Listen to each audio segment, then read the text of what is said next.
शिक्षक मतदारसंघाच्या आपले उमेदवार किशोर दराडे यांच्या प्रचारासाठी आपण ही बैठक आयोजित केली आहे। या बैठकीला उपस्थित पालकमंत्री गुलाबराव पाटील, खासदार आपल्या नवनिर्वाचित स्मिताताई वाघ,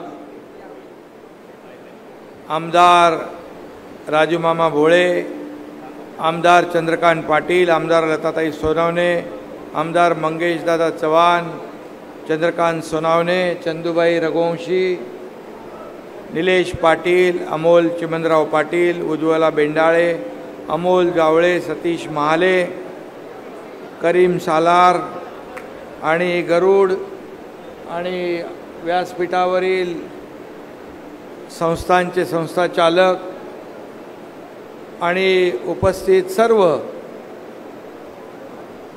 आपल्या कार्यक्रमाला उशीर झाला असला तरी सुद्धा एवढ्या मोठ्या संख्येने उपस्थित सर्व संस्थाचालक, मुख्याध्यापक, शिक्षक आणि बांधव भगिनी आणि पत्रकार मित्रांनो, मी आपल्याला सगळ्यांनाच मनापासून या ठिकाणी धन्यवाद देईन की खऱ्या अर्थाने शिक्षक मतदारसंघाची निवडणूक आता 26 तारखेला आली, अगदी 3-4 दिवसावर येऊन ठेपलेली आहे। मला नाशिकला देखील जी सभा झाली त्याच्यामध्ये मोठ्या प्रमाणावर संस्थाचालक होते, मुख्याध्यापक, शिक्षक, शिक्षकेतर कर्मचारी, आपले मतदार मोठ्या प्रमाणावर होते। अहिल्यादेवी नगर आपलं तिकडे मोठ्या प्रमाणावर विखे पाटलांच्या मतदारसंघामध्ये म्हणजे पालकमंत्री असलेल्या सर्व भागात तिकडे मोठ्या प्रमाणावर लोक आले होते आणि सगळ्यांनीच एक उत्साहामध्ये किशोर दराडे यांना आपले आशीर्वाद दिले, पाठिंबा दिला। यावरून मी आपल्याला एवढं खात्रीने सांगू शकतो, हे सगळी जी काही तयारी आहे, आपल्या सगळ्यांची उपस्थिती आहे, ही किशोर दराडे यांना जिंकून आणणारी आहे, अशा प्रकारचा विश्वास या ठिकाणी मी व्यक्त करतो। खरं म्हणजे आज आपण किशोर दराडे यांच्या बाबतीमध्ये आपल्या सगळ्यांना माहिती आहे की त्यांनी अनेक प्रश्नांना वाचा फोडलेली आहे। खरं म्हणजे ही निवडणूक जी आहे शिक्षकांची, आणि शिक्षक याचं जे काय आदराचं स्थान आहे ते आईवडिलांनंतर शिक्षकाचं स्थान आहे आपल्या प्रत्येकाचे। आपण कोणी मुख्यमंत्री असो, मंत्री असो, आमदार असो आणि नाही तर सर्वसामान्य कार्यकर्ता असो, शिक्षकाचं स्थान जे आहे अतिशय आदराचं आहे। कारण शिक्षक आपली भावी पिढी घडवतो, त्याच्यावर संस्कार घडवतो, त्याला आकार देण्याचं काम करतो आणि तीच आपली ही देशाची तरुण पिढी घडवण्याचं काम शिक्षक करत असतो। आणि म्हणून शिक्षक जेव्हा आपलं विद्यादानाचं काम करतो त्यावेळेस त्याच्याही काही अपेक्षा असतात, त्यांचेही काही प्रश्न असतात आणि म्हणून मग ते सोडवणं हे शासनकर्त्यांचं काम असतं। आपल्या सगळ्यांना माहीत आहे की जेव्हा जुन्या पेन्शनचा विषय आला, ते जुने पेन्शन मिळेल असं कोणालाही वाटलं नव्हतं, कोणी देईल असंही वाटलं नव्हतं। परंतु जेव्हा संप झाला, महाराष्ट्रात सर्व अधिकारी, कर्मचारी, शिक्षक संपावर गेल्यानंतर मी जेव्हा त्यांना बोलवलं, प्रतिनिधींना, प्रमुखांना, आणि त्यांना मी एकच सांगितलं की याच्यामध्ये आपल्याला मार्ग काढायचा आहे आणि मार्ग काढत असताना शेवटी सरकारचा हा जो काही गाडा आहे हा डोलाराही चालला पाहिजे आणि आपल्या ज्या काही कमिटेड ज्या काही गोष्टी आहेत, जो खर्च आहे तोही भागवला पाहिजे, प्रकल्पही झाले पाहिजे, सर्वसामान्य लोकांच्या योजनाही सुरू राहिल्या पाहिजे आणि आपल्या कर्मचाऱ्यांना, शिक्षकांना देखील न्याय मिळाला पाहिजे। आणि असं सांगितल्यानंतर त्यांनी माझ्या शब्दावर विश्वास ठेवला आणि संप मागे घेतला। त्यावेळची परिस्थिती आपल्याला माहीत आहे, फार परिस्थिती महाराष्ट्रामध्ये, राज्यामध्ये अतिशय तशा प्रकारची परिस्थिती निर्माण झाली, त्याचं आपण सगळे साक्षीदार आहोत। परंतु मग संप मागे घेत असताना त्यांनी मला सांगितलं, मुख्यमंत्री महोदय, तुमच्यावर आमचा पूर्ण विश्वास आहे आणि आम्हाला माहीत आहे तुम्ही एकदा बोललात की ते देणार, शब्द पाळणार. आणि मग मी देवेंद्रजी, आम्ही अजितदादा बैठक घेतल्यानंतर मग मी जो काही शब्द दिला होता तो शब्द जुन्या पेन्शन योजनेचा निर्णय आपण घेतला सरकारने आणि जाहीरपणे घेतला. आणि त्यामध्ये अनेक प्रश्न होते, छोटे मोठे. आपण कमिटी नेमली होती, त्या कमिटीच्या माध्यमातून काही प्रश्न सुटणार होते. आणि हे करत असताना त्यावेळेस मात्र आपल्या शिक्षकांचं जे आहे 1 नोव्हेंबर 2005 पूर्वी सेवेत आलेल्या सर्व शिक्षकांना देखील जुनी पेन्शन लागू झाली पाहिजे अशा प्रकारची मागणी होती. त्यावेळी आम्ही सांगितलं ही पण मागणी आम्ही मान्य करणार, सरकार हे जे काही निर्णय आहे तो घेणार. आणि म्हणून तो दिलेला शब्द आहे तो आपण शब्द पाळत इथपर्यंत आलो आहे. त्याचबरोबर 20%, 40%, 60% अनुदान जे आहे त्या शाळा ज्या 2011 साली अस्तित्वात आल्या त्याच्या प्रचलित धोरणानुसार पुढं अनुदान मिळालं पाहिजे, ही देखील एक आपली मागणी आहे. शाळांना वेतनेतर अनुदान 7व्या वेतन आयोगानुसार मिळालं पाहिजे, ही देखील आपली मागणी आहे. आणि त्याचबरोबर आदिवासी आश्रमशाळेची कामकाजाची वेळ पूर्वीप्रमाणे म्हणजे 11 ते 5 झाली पाहिजे अशा प्रकारची देखील मागणी आहे. मी आपल्याला एवढंच सांगतो की शेवटी गुलाबराव मगाशी म्हणाले तसं आपले दराडे कलाकार आहेत, तसे आपले शिक्षक देखील या राज्याचा एक प्रमुख कणा आहे. एक शिक्षक या राज्याचा एक वैभव आहे. आणि शिक्षकाने ठरवलं की तो काय करू शकतो, इकडचं तिकडे करू शकतो, इकडचं इकडे करू शकतो किंवा इकडचं इकडे करू शकतो. बरोबर आहे ना. शिक्षकाचा एक एक शिक्षक खूप लोकांच्या संपर्कात असतात. जसं एक एक संस्था शेकडो हजारो लोकांच्या संपर्कात असते तसा एक एक शिक्षक देखील अनेक लोकांच्या संपर्कात असतात.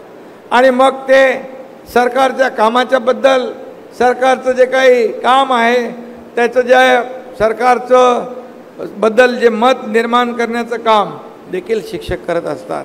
आणि त्यामुळे शिक्षकांना कधी कोणी नाराज करू नये ही आमच्या सरकारची भूमिका आहे. आणि म्हणून मी आपल्याला एवढंच सांगतो, वेळ पण बराच झाला आहे आणि शिक्षक हा एक समाजातला महत्त्वाचा घटक आहे. किशोर दराडे यांनी त्यांच्या निधीमधून जे काही वाटप केलं, मगाशी आपले सालार यांनी सांगितलं की त्यांनी जे जे काही कॉम्प्युटर असतील, प्रिंटर असतील, आणखी जे जे काय ते देण्याचं काम केलं. पुस्तकं असतील, मायक्रोस्कोप असेल, सगळं ते देण्याचं काम या ठिकाणी केलं. आणि त्याचबरोबर या ठिकाणी त्यांनी जेव्हा छोटे छोटे विषय आहेत त्यामध्ये शिक्षक निवृत्त झाल्यावर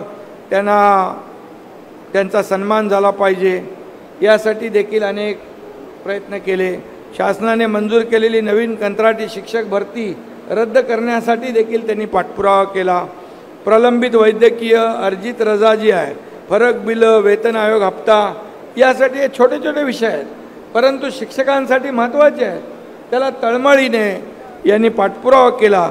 आणि त्याचबरोबर या शिक्षक बांधवांसाठी हजारो 1160 कोटी रुपये कोणी दिले? 20% 1160 कोटी देणारं सरकार पण आपलं महायुतीचं सरकार आहे. कारण शेवटी शिक्षकांकडून आपण ज्या अपेक्षा करतो त्याप्रमाणे सरकारकडून देखील आपल्या अपेक्षा आहे, त्या देखील पूर्तता त्याची केली पाहिजे. त्याचबरोबर PF आहे, पेन्शन आहे, मेडिकलची बिलं आहे, त्यासाठी 1500 कोटी रुपये आपल्या राज्य सरकारने त्यासाठी देखील दिले. आणि म्हणून ही सगळी बिलं असतील, पेन्शन असेल, वेळेवर निघालं पाहिजे त्यासाठी देखील दराडे यांनी प्रयत्न केला. काय म्हणतात सगळे LIC वाले जसं म्हणतात, जिंदगी के साथ भी जिंदगी के बाद भी. असं आपल्याला शिक्षक जेव्हा नोकरीत असतो आणि नोकरीहून निवृत्त होतो त्यावेळी देखील शिक्षकाला मान सन्मान मिळणं आवश्यक आहे. आणि म्हणून ती जी आपण जुनी पेन्शन योजना त्यावेळेस जे तुमचे प्रमुख लोक आले भेटले ते म्हणाले आम्हाला काहीच भवितव्य नाही, सिक्युरिटी नाही, किती पैसे मिळतील आम्हाला माहीत नाही. आणि मग त्यांचं म्हणणं बरोबर होतं की एवढे वर्ष काम केल्यानंतर जेव्हा त्यांचं उर्वरित आयुष्य आहे निवृत्तीनंतर ते देखील सन्मानाने गेलं पाहिजे, सन्मानाने तो शिक्षक समाजामध्ये जगला पाहिजे. हे लक्षात घेऊनच या एकनाथ शिंदेने आणि आमच्या सरकारने तो निर्णय जुन्या पेन्शन योजनेचा लागू केला. कारण शेवटी आपल्याला प्रत्येकाला जे पुढचं भवितव्य आहे, जे उर्वरित आयुष्य आहे ते देखील सुखासमाधानाने जगता आलं पाहिजे यासाठी आपण प्रयत्न केलेले आहेत. त्यामुळे मला वाटतं मी आणखी काही जास्त सांगण्याची आवश्यकता नाही. आपल्याला मी एवढीच विनंती करतो, जसं आपले शिवसेना, भाजपा, राष्ट्रवादी, इतर संस्था, महायुतीचे सर्व आमदार, पदाधिकारी सगळे आहेत इकडे. आणि त्याचबरोबर सर्व इथे काही कुठल्या एका पक्षाचे लोक नाहीत, सर्व पक्षाचे लोक. म्हणजे शिक्षक म्हणजे काय, त्याच्यामध्ये कुठलंही पक्षविरहित आपण हे करत असतो, त्याच्यामध्ये पक्ष आणण्याचं कारण नाही. जो आपल्यासाठी तळमळीने काम करतो, जो आपल्यासाठी भांडतो, जो आपल्यासाठी विधान परिषदेमध्ये आपल्या प्रश्नांना वाचा फोडतो, तो आपला माणूस. आणि म्हणून दराडे जे आहेत, किशोर दराडे यांचं काम मी जवळून पाहिलेलं आहे. आणि म्हणून त्यांनी मला सांगितलं उमेदवारी दिल्यानंतर माझ्यासाठी तुम्ही एक 4-5 सभा मिटिंग घ्याल का. मुख्यमंत्र्यांनी अद्याप कधी अशी बैठक घेतली नव्हती. ते मला म्हणाले आपल्याला लोकांना भेटावं लागेल, संस्था आहेत, शिक्षक आहेत, मुख्याध्यापक आहेत, आपले आमदार आहेत, खासदार, लोकप्रतिनिधी. मी म्हणालो मुख्यमंत्र्यांनी यापूर्वी कुणी असा प्रयत्न केला नसला तरीसुद्धा हा एकनाथ शिंदे तुमच्यासाठी सगळीकडे येईल आणि लोकांना विनंती करेल. कारण मी मुख्यमंत्री असलो तरीसुद्धा माझ्यातला कार्यकर्ता आजही जिवंत आहे. मी कालही कार्यकर्ता म्हणून काम करत होतो, आजही कार्यकर्ता म्हणून काम करतोय, उद्याही कार्यकर्ता म्हणूनच मी काम करणार आहे. आणि त्यामुळे मी सर्वसामान्यांचा मुख्यमंत्री म्हणून हे सरकार सर्वसामान्यांचं, शेतकऱ्यांचं, कष्टकऱ्यांचं, कामगारांचं, माता भगिनींचं, युवकांचं आणि शिक्षकांचं देखील आहे. त्यामुळे निश्चितपणे आपल्याला माहीत आहे, मी आणि देवेंद्रजींनी पहिलेच काम सुरू केलं तेव्हापासून जर आपण पाहिले निर्णय, या सरकारने घेतलेले निर्णय अवघड, अशक्य प्राय वाटणारे निर्णय आपल्या महायुतीच्या सरकारने घेतलेले आहेत. आणि म्हणूनच शिक्षकांसाठी देखील ही आचारसंहिता संपल्यानंतर जे जे तुमचे विषय आहेत, छोटे असू दे मोठे असू दे, मी कालच शिक्षण मंत्र्यांच्या बरोबर त्यांना बोलावलं होतं. काही आपल्या संघटनांचे प्रतिनिधी होते, शिक्षक संघटनाचे प्रतिनिधी होते, त्यांच्या समोर बैठक घेतली. त्यांना मी सांगितलं शिक्षण मंत्री म्हणून तुमची जबाबदारी आहे की ही जबाबदारी की जे शिक्षकांचे प्रश्न प्रलंबित आहेत ते आपल्याला सोडवावे लागतील. संस्था ज्या आहेत त्या संस्था ज्या त्यांच्याही अडचणी आहेत त्यांनाही आपल्याला मदत करायला लागेल. संस्था म्हणजे काय, त्यांच्याकडे वेगळ्या दृष्टीने पाहण्याची गरज नाही. कारण एका संस्थेत शेकडो शिक्षक असतात, हजारो विद्यार्थी तिथं शिक्षण घेत असतात. आणि त्यामुळे त्यांच्याकडे देखील सरकारचा बघण्याचा दृष्टिकोन जो आहे हा सकारात्मक आम्ही ठेवलेला आहे. आणि त्यामुळे मी आपल्याला सगळ्यांना विनंती करीन, व्यासपीठावर आपले सगळे आमदार, खासदार, जसं आता तुम्ही दोन्ही खासदार निवडून आले इकडे जळगाव, दोन्ही खासदार भरपूर मताने आले. मगाशी गुलाबराव म्हणाले इथून डायरेक्ट कल्याणला जाते, कल्याणचा खासदार बी खूप मोठ्या फरकाने निवडून आला, त्यामुळे ठाण्याचाही आला. असं आपलं कल्याणला प्रचाराला होते आमदार. आणि आपल्याला माहीत आहे की ही निवडणूक जी आहे ही शिक्षकाची आहे, शिक्षकांसाठी आहे, त्यांना न्याय देण्यासाठी आहे. आणि म्हणून माझी तुम्हाला विनंती आहे की आपला प्रतिनिधी आपल्या प्रश्नांना वाचा फोडण्यासाठी, विधान परिषदेमध्ये पाठवण्यासाठी या ठिकाणी आपण सगळ्यांनी मिळून सगळेच आपले पदाधिकारी, जिल्हाप्रमुख पण आहेत, जिल्हाध्यक्ष पण आहेत, सगळे लोक इथं बसलेले आहेत. आणि या सगळ्यांनी आपल्याला एकच मी सांगतो की आपला हक्काचा माणूस विधान परिषदेमध्ये आपल्याला पाठवायचा आहे. आणि किशोर दराडे आपलं मगाशी त्यांनी सांगितलं निवडून आल्यावर 6 वर्ष ते आपला सेवक म्हणून काम करतील आणि आपले प्रश्न सोडवतील, हा शब्द आणि हा विश्वास मी आपल्याला या ठिकाणी द्यायला आलेलो आहे. आणि बाकी तर आम्ही आहोतच आपल्यासाठी 24/7. गुलाबरावनी सांगितलं आहे, गुलाबरावच्या कानाचा मोबाईल तिकडे आपण मगाशी सांगितलं की मी फार प्रेमळ आहे, मनापासून प्रेम करतो आणि मनापासून रागावतो देखील. आणि माझं कामाचा वेळ माझ्या हातात नसतो. माझ्याकडे आलेला माणूस शेवटचा माणूस त्याला भेटल्याशिवाय मी जात नाही. मग 2 वाजू द्या रात्रीचे, 3 वाजू द्या, 4 वाजू द्या, किती वाजले तरीसुद्धा मला भेटायला आलेल्या माणसाला मी भेटून जातो. त्याचं समाधान होतं, एक निवेदन असतं किंवा काय कुठं काय ऐकून घ्यायचं असतं, काय प्रश्न असतात. त्यामुळे शेवटी मुख्यमंत्री हा जर सर्वसामान्य लोकांचा मुख्यमंत्री, मी स्वतःला मुख्यमंत्री म्हणजे माझं डेफिनेशन करून ठेवलेलं आहे. मी CM म्हणजे चीफ मिनिस्टर, पण मी म्हणतो CM म्हणजे कॉमन मॅन, सर्वसामान्यांचा मुख्यमंत्री. आणि म्हणूनच आज लोकांचं प्रेम मिळतं आहे.